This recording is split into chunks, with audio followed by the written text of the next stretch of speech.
Ini sakit ketiak sampai lengan. Wilayah apa? Keju-keju terus. Keju itu apa? Keju itu pegel, senut-senut, keju.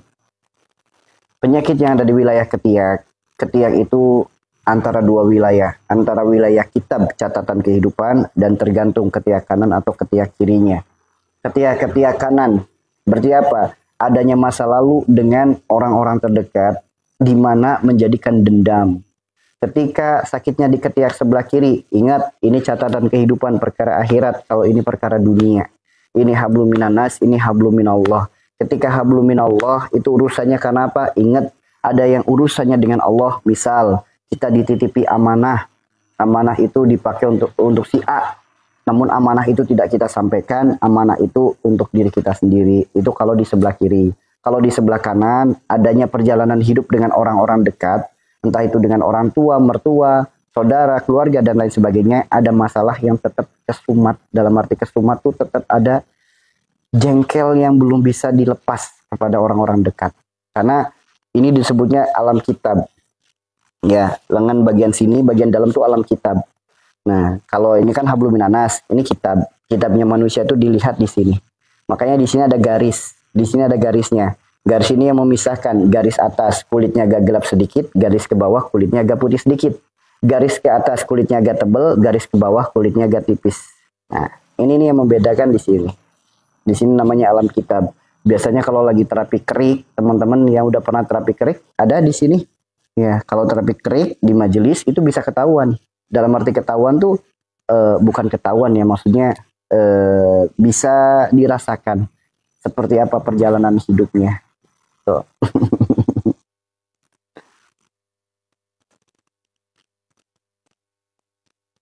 Kalau kaki kanan sakit, bagian lutut, dulu pernah cedera, berdiri lama sakit, gimana sembuhinya? Mudah.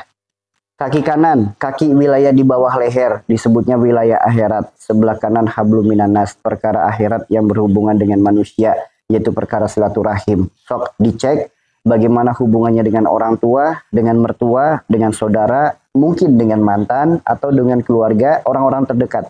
Ada nggak silaturahim yang putus? Ada nggak silaturahim yang putus? Ketika ada silaturahim yang putus, segera perbaiki. Setelah diperbaiki, baru lakukan terapi. Nah, untuk merekonstruksi ulang jaringan struktur tulang, itu dengan cara terapi Nabi Ayub. Terapinya ada di Al-Quran, surat Shad ayat 42. Caranya insya Allah besok pagi dicontohkan. Insya Allah live besok pagi dicontohkan. Ya, live besok pagi membahas tentang terapi Nabi Ayub. Terapi yang dapat jaminan sembuh dari Allah untuk semua penyakit. Semua tanpa terkecuali. Jangankan kaki cedera. Semua penyakit bisa sembuh. Itu ada di Al-Quran surat Shad ayat 42. Itu seperti itu. Bisa juga kalau untuk merekonstruksi ulang struktur jaringan tulang dengan cara berbekam atau berenang. Berenang itu bagus banget untuk merekonstruksi ulang struktur jaringan tulang. Barokallah Pak Karno, barokallah Umi Nurul, barokallah. Barokallah. Mamaku tangan kanan sikut. Tangan kanan sikut. Pagi insya Allah jam 6. Insya Allah live pagi mulai jam 6 sampai selesai. Sakit saraf kejepit. Saraf kejepitnya bagian mana? Saraf kejepit itu banyak. Ada yang di leher, ada yang di pundak, ada yang di punggung, ada yang di pinggang. Saraf kejepit itu tergantung bagian mana. Cuma kebanyakan saraf kejepit itu bagian pinggang. Ya, kebanyakan saraf kejepit itu bagian pinggang. Saraf kejepit paling banyak bagian pinggang. Pinggang disebutnya wilayah suhada. Suhada adalah berjuang. Berjuang harus sepenuh hati, berjuang harus lillah. Itu seperti itu. Kalau berjuang harus tahu waktu. Contoh orang berjuang. Contoh berjuang itu apa? Kegiatan yang kita lakukan sehari-hari. Yang paling gampang aja. Orang cuci piring nggak sepenuh hati, dia sambil ngedumel. Sok, apa kabar pinggangnya? Yang suka sakit pinggang, ibu-ibu, gimana kalau lagi cuci piring suka ngedumel nggak? Kalau lagi nyapu gimana? Kalau lagi berbenah gimana? Kalau lagi bersih-bersih gimana? Suka ngedumel nggak? Orang ketika melakukan aktivitas dia tidak dilakukan dengan tidak lillah, tidak ikhlas, itu akan muncul sakit pada pinggangnya. Apalagi dilakukan dengan males-malesan, pasti akan muncul sakit pada pinggangnya. Nah, ini baru males-malesan. Kenapa malas-malesan tidak lillah bisa berdampak sakit pinggang? Karena dengan melakukan aktivitas kitanya males, melakukan aktivitas tidak sepenuh hati, nanti akan muncul teman-teman. Muncul apa? Berkurangnya hasrat untuk minum. Jadi bawaannya juga ikut malas minum, gak pengen minum. Nah, nanti efek daripada malas minum, gak pengen minum, berdampak pada apa? Kurang cairan.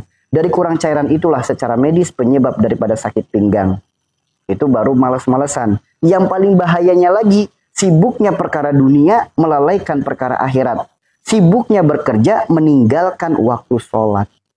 Pasti muncul saraf kejepit. Pasti. Orang yang sibuk bekerja sampai meninggalkan sholat pasti muncul saraf kejepit. Karena nggak ada dalam sejarah saraf kejepit itu lagi sholat, nggak ada. Saraf kejepit itu karena beratnya aktivitas. Mungkin lagi ngangkat, mungkin lagi jalan, mungkin lagi lari, mungkin lagi jatuh. Perkara aktivitas dunia yang ia kejar-kejar, namun giliran sudah masuk waktunya sholat, dia abaikan, bahkan sampai meninggalkan sholat, pasti muncul saraf kejepit. Kenapa? Karena saraf kejepit dalam kitab Thariqus Syifa, saraf kejepit bagian daripada penyakit ditegur karena atas dasar kesombongan. Sombongnya itu apa? Ia mengedepankan ikhtiar, ia lupa siapa yang memberi rizki. Ia berjuang demi untuk sesuap nasi, ia berjuang demi untuk mengais rizki, namun ia lupa siapa yang akan memberi rizki. Yang memberi rizki itu Allah. Kita mengandalkan perjuangan kita yang semangat, namun Rob yang maha memberi rizki ketika memanggil untuk sholat, kita abaikan. Makanya saraf kejepit dalam Thariqus Syifa disebutnya teguran daripada kesombongan, teguran daripada keangkuhan. Mengejar sesuatu yang tidak dibawa mati dengan harapan mendapat rizki, namun ternyata ia tidak sadar, ternyata pemberi rizki adalah Allah. Itu seperti itu teman-teman. Itu seperti itu ya. Jadi nggak ada dalam sejarah orang saraf kejepit lagi tidur, itu nggak ada. Orang saraf kejepit pasti lagi lalai akan ibadah, pasti. Makanya sama roh dikasih ganjaran, dalam arti ganjaran, nih syukurin kamu yang sampai parah ya, nggak bisa ngapa-ngapain, cuma bisa tergeletak di tempat tidur, yang biasanya kerja keras akhirnya jadi nggak bisa kerja keras, supaya sadar, ternyata kerja kerasnya selama ini, ternyata di mata Allah ada sesuatu yang bermasalah. Nih, kamu saya kasih istirahat, sok mau dipakai untuk akhirat, dipakai untuk ibadah, atau dipakai untuk ngeluh, atau bahkan untuk bersedih, atau bahkan kamu kecewa kepada Allah karena dititipi sakit. Nah, makanya nggak sedikit orang yang sakit saraf kejepit, yang sakit stroke, kebanyakan orangnya pada rewel, kebanyakan orangnya pada bawel. Kenapa? Dia merasa nggak terima dengan keadaannya. Tuh, teman-teman. Merasa nggak nerima dengan keadaannya, makanya dampaknya Pak pada rewel, pada bawel. Sok, yang rawat orang stroke, gimana orang stroke pada rewel nggak?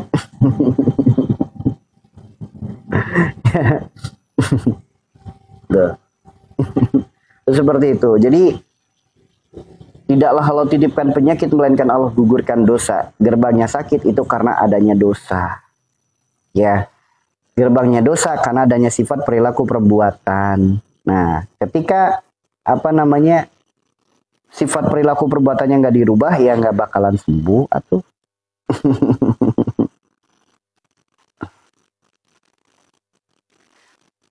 Solusinya gimana caranya menghilangkan rasa takut?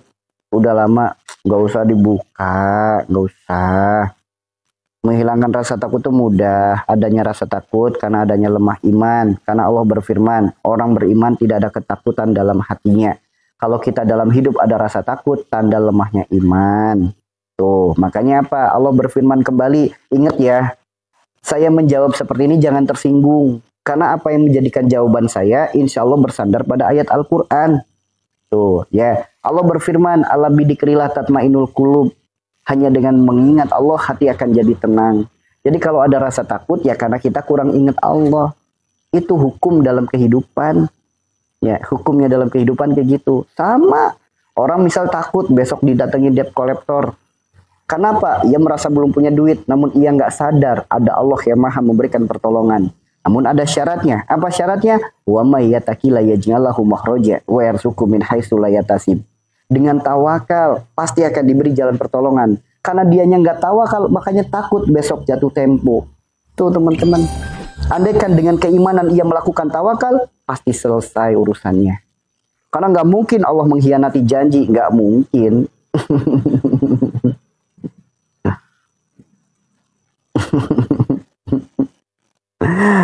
Kenapa ya cobaan aku silih berganti? Ada apa dia dan saya?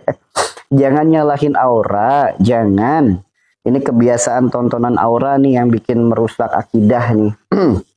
Gini teman-teman, jika teko isinya kopi, pasti akan keluar kopi. Jika teko isinya susu, pasti akan keluar susu. Jika teko isinya air putih pun pasti keluarnya air putih. Allah juga Rasulullah juga bersabda, jika segumpal daging baik pasti semuanya baik. Jika segumpal daging buruk pasti semuanya buruk. Segumpal daging itu apa? Segumpal daging itu hati. Hati itu perantara hubungan kita dengan Allah. Hati itu satu-satunya alat komunikasi kita dengan Allah. Jika kehidupan kita penuh dengan keapesan, penuh dengan kesialan, penuh dengan cobaan yang terus datang silih berganti, masalah yang terus bertubi-tubi, ya pasti teman-teman, ya karena hatinya bermasalah. Apa sih penyebabnya hati bermasalah? Ya karena kurang dekat sama Allah.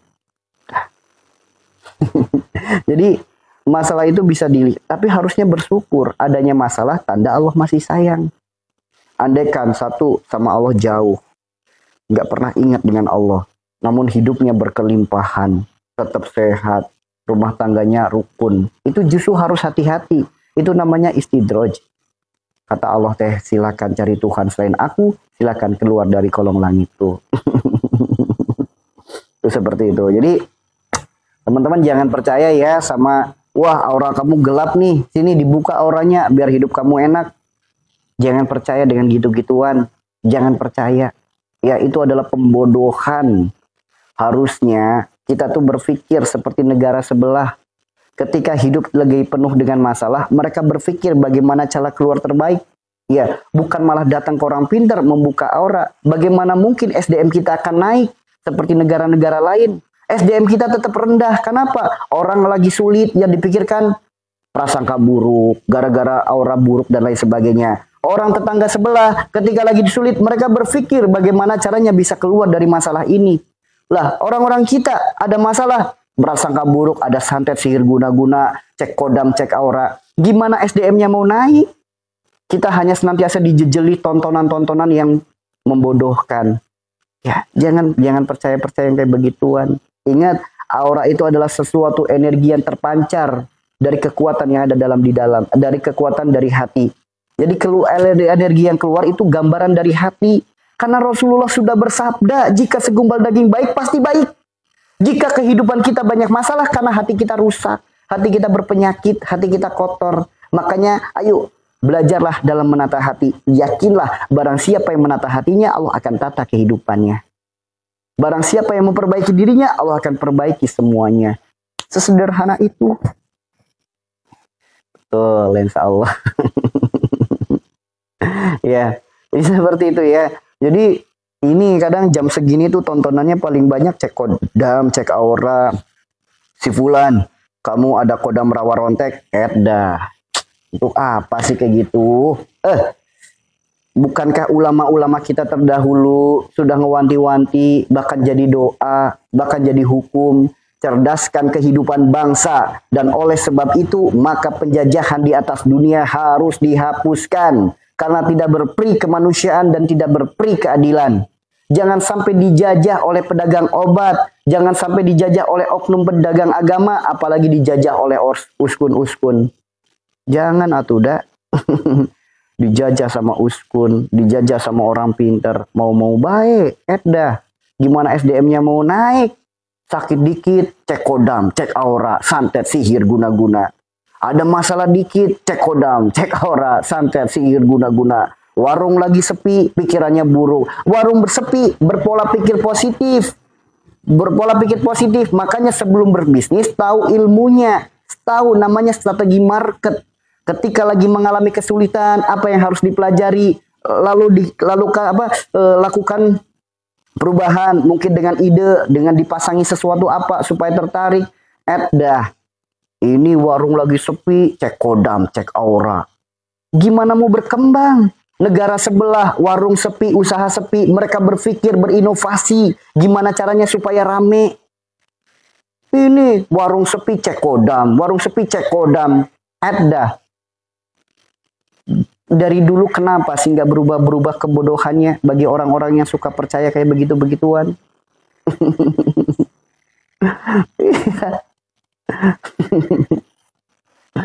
Itu jadi kadang heran gitu. Dan lucunya yang kayak gitu itu banyak peminatnya. Nauzubillah, nauzubillah. Ayo pada waras yuk, pada waras. Pada waras. Jangan sampai dibodoh-bodohi terus sama orang-orang yang seperti itu. Orang kayak gitu mah gampang, gampang sekali buktikan kalau mereka dusta, kalau mereka bohong, buktikan. Yuk diolesi aja lipstik di tangan. Tanya, "Abah, tangan saya merah-merah kenapa?" Otomatis jawabannya itu ada kodam, itu ada santet, itu ada sihir, itu ada guna-guna. Timbang lipstik doang di tangan. Dicek katanya ada kodamnya. Dah. Sok kalau nggak percaya dicek aja. Dicek aja. Ya, dicek aja.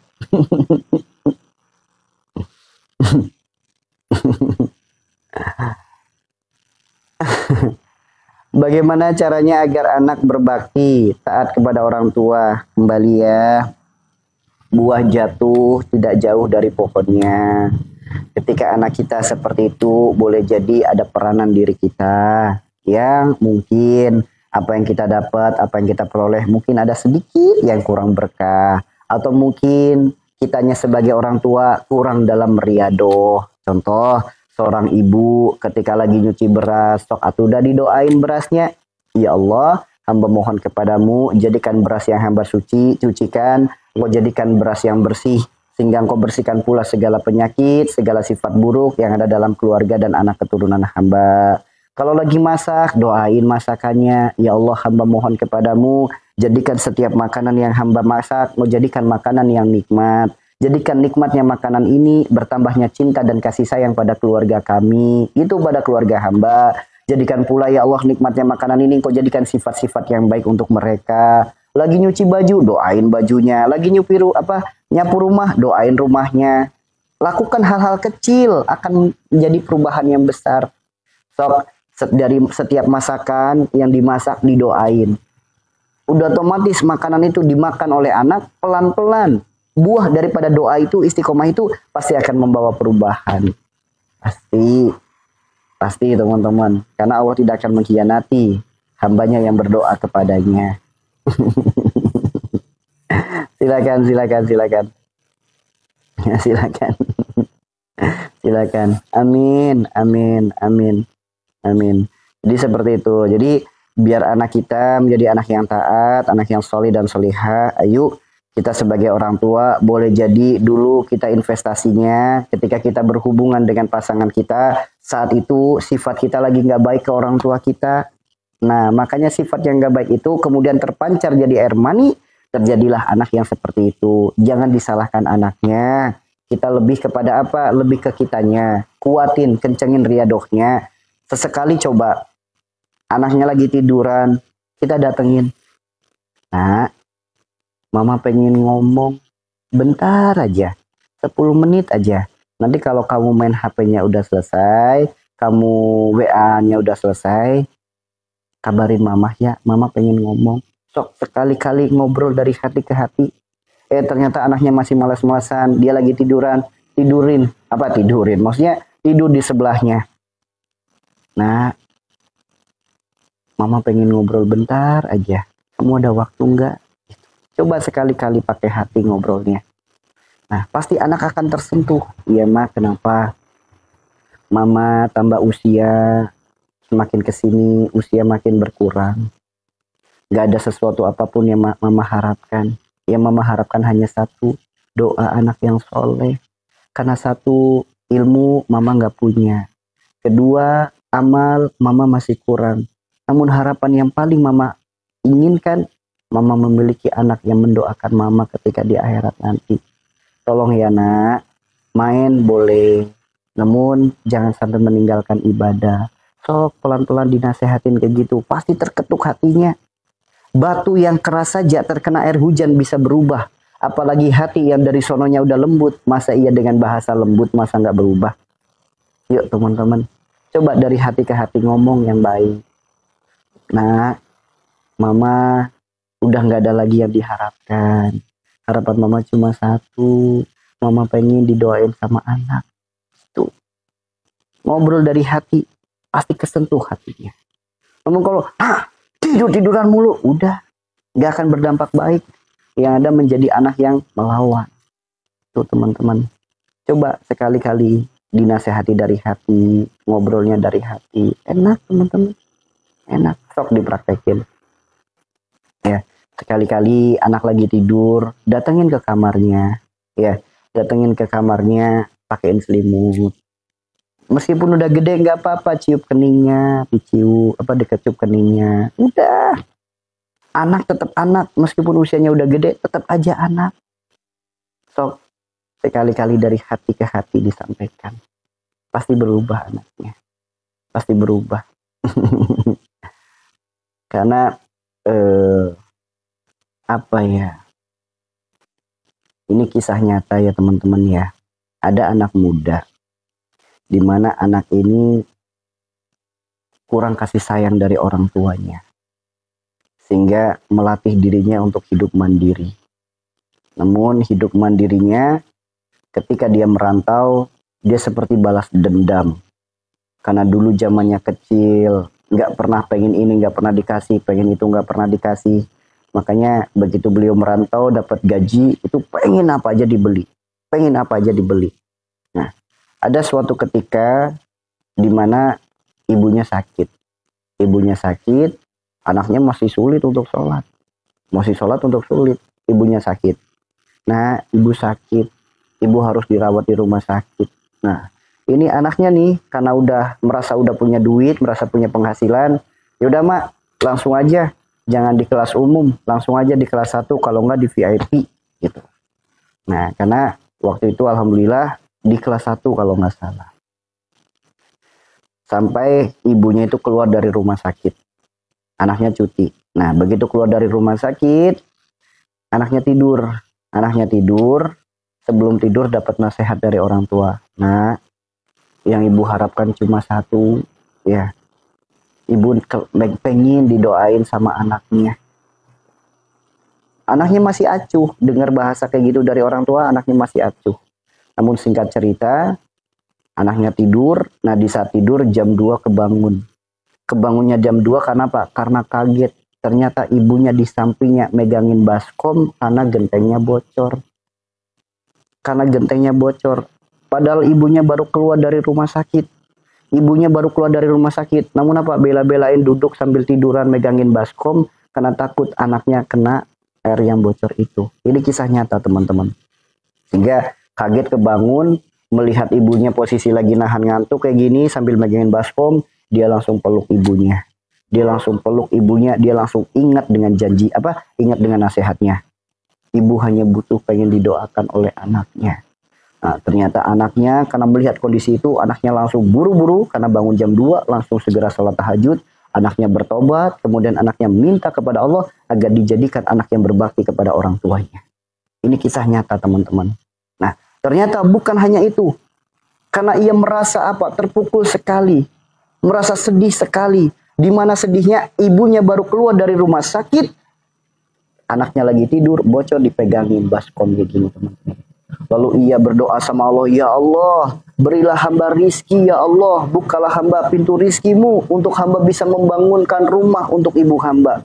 Subhanallah teman-teman. Setelah berdoa seperti itu kurang lebih 1 tahun. Kurang lebih 1 tahun anak tersebut membangunkan rumah untuk orang tuanya. Itu teman-teman. Ya. Demi Allah ini kisah nyata. Ya, jadi saya bukan mengarang, ini kisah nyata. Berawal dari apa? Anak yang sulit diatur. Anak yang kalau dinasehatin, apa sih mah? Apa sih pak? Gitu. Anak yang dinasehatin seperti itu. Karena merasa dari kecil kurang kasih sayang. Itu. Sehingga menganggap orang tuanya nggak adil, menganggap orang tuanya nggak perhatian, dinasehatin orang tua selalu membangkang. Seperti itu. Namun ketika beliau merantau, begitu merantau punya gaji, dia kayak balas dendam. Apa yang dulu pengen gak dapat, ia beli. Apa yang dulu ia pengen dapat, ia beli. Itu seperti itu teman-teman. Nah, sampai akhirnya itu dikabarin ibunya masuk rumah sakit. Kemudian di saat ibunya di rumah sakit, apa yang disampaikan ibunya? Ibu hanya pengen udah nggak ada lagi yang diharapkan. Ibu cuma pengen didoakan sama anaknya yang soleh. Tuh teman-teman. Saat itu pun lagi mendengarkan nasihat itu, anaknya masih acuh dengan bahasa itu. Namun dengan kejadian yang sangat luar biasa, akhirnya anaknya berubah. Anaknya berubah teman-teman. Anaknya berubah. Di perantauan yang dulunya kehidupannya seperti itu akhirnya berubah. Berubah dan sekarang subhanallah, insya Allah anak tersebut sudah menjadi anak yang bisa membahagiakan kedua orang tuanya. Tuh. Insya Allah bahagia dunia akhirat. Tuh. Karena dari kejadian itu akhirnya jadi jalan hijrah si anaknya tersebut. Makanya gitu, jika Allah sudah ikut andil, tidak ada yang mustahil. Ya, jika Allah sudah ikut andil, tidak ada yang mustahil. Yakinlah saudaraku. Ya, yakinlah. Namun jangan dengan kekerasan ya. Jangan dengan kekerasan. Tegas boleh, keras jangan. Terapi untuk penyakit migrain. Doanya gimana? Sok dibuka VT saya, buka terapi angin. Ya. Buka VT saya tentang terapi angin, praktekin. Insya Allah langsung enteng. Nggak pakai lama. Namun kembali ya, migrain itu ada dua, sebelah kanan dan sebelah kiri. Ya, migrain sebelah kanan, perkara akhirat yang hubungannya dengan manusia. Ada nggak ketakutan, kekhawatiran, kecemasan berlebih kepada seseorang, kondisi seorang. Kita lagi mikirin berlebih keadaan seseorang. Boleh itu pasangan, orang tua, anak, saudara, keluarga, teman, sahabat, ataupun kekasih. Ada nggak pola pikir lagi berlebih kepada mereka? Ketakutan, kekhawatiran, kecemasan. Jika migrainnya sebelah kiri itu disebabkan kenapa? Adanya ketakutan, kekhawatiran, kecemasan, sesuatu yang sudah dijamin oleh Allah. Yaitu akan adanya rizki, jodoh, mati.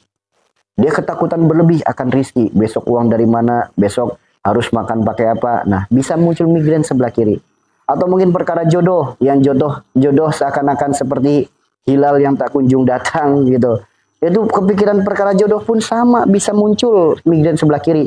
Nah, yang paling banyak lagi adalah orang-orang yang anxiety. Ketakutan akan apa? Memikirkan ketakutan, kekhawatiran, kecemasan akan kematian, penyakit yang tambah parah.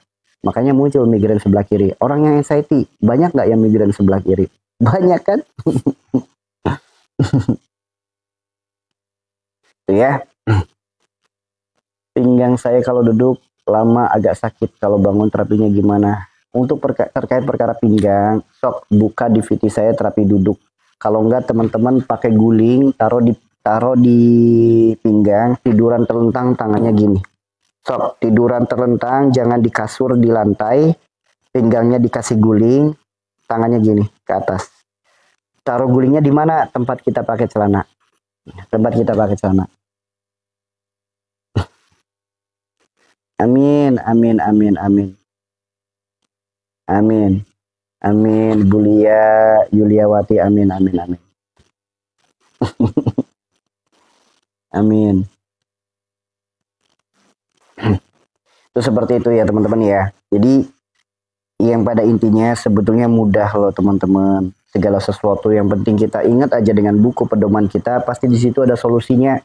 Ya, pasti di situ ada solusinya.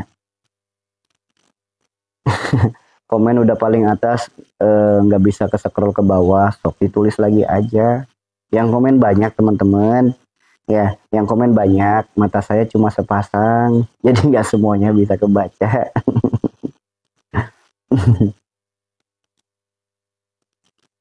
Iya, telentangnya jangan di kasur tapi di lantai. Amin. Terapi untuk anak autis, bukan hanya anaknya, orang tuanya juga ikut, yaitu dengan rajin berkafarot. Kemudian terapinya apa? Dengan cara bekam di titik umum mugis. Umum mugis itu puncak kepala. Rasulullah bersabda, bekam satu titik ini bisa ngobatin 100 penyakit, salah satunya penyakit mental. Atau penyakit autis, atau penyakit-penyakit yang lain. 100 penyakit sembuh di sini. Bekam di titik kepala. Ya, saraf kejepit yaitu tadi ya, udah dibahas ya, karena adanya sibuknya perkara dunia, semangatnya berjuang perkara dunia, namun tidak diimbangi perkara akhirat. Semangatnya berjuang, meninggalkan sholat, itulah penyebab saraf kejepit. Solusinya gimana?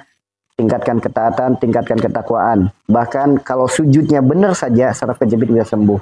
Rukunya benar saja, saraf kejepit bisa sembuh. Ya, bentar ya, saya tak ambil kitabnya, tak ambil bukunya. Nah, ya. Jadi orang kalau sholatnya benar aja secara gerakan, ingat mukjizat gerakan sholat. Bener aja gerakannya, saraf kejepit sembuh, asam lambung sembuh. Bener di sini bukan hanya gerakan posisinya saja, menghadirkan rasanya.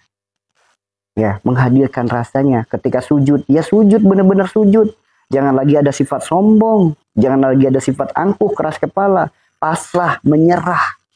Dengan kekuatan subhana rabbil a'la wa bihamdih, kekuatan dari kolbu, kekuatan dari hati.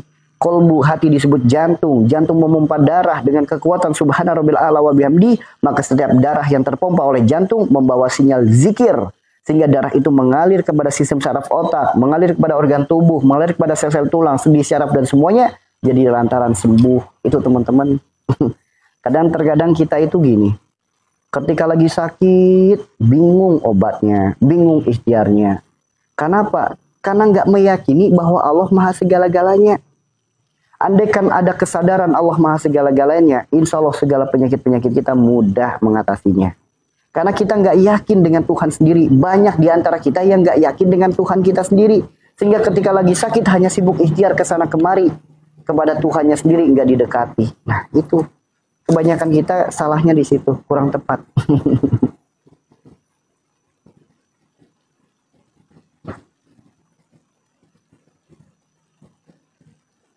Iya, pokoknya gini teman-teman. Ya, jadi segala penyakit yang berkaitan dengan ketakutan, kekhawatiran, kecemasan, apalagi yang berkaitan dengan perut, asam lambung, itu disebutnya 1001 sensasi. Ya, 1001 sensasi itu setiap orang sensasinya beda-beda. Namun secara garis besar penyebabnya sama. Jadi nggak usah kreatif nanya, apa kakak berat badannya ikut turun? Apa kakak juga merasakan ini? Apa kakak juga merasakan itu? Nggak usah ditanya. Penyakit seperti itu tuh 1001 sensasi. Di mana setiap orang sensasinya beda-beda. Ada yang sensasinya kepala kelayangan, ada juga yang sensasinya perut sakit. Ada yang sensasinya nafas pendek, detak jantungnya hilang. Ada juga yang sensasinya kaki gemetar. Setiap orang sensasinya beda-beda, namun secara penyebab sama. Gara-garanya apa? Pikiran. Secara medis namanya penyebabnya pikiran. Secara spiritual penyebabnya pikiran. Lalu mau nasihat dari siapa yang bikin Anda percaya bahwasanya penyakit Anda bukan dari pikiran? Nasihat dari siapa yang akan didengar?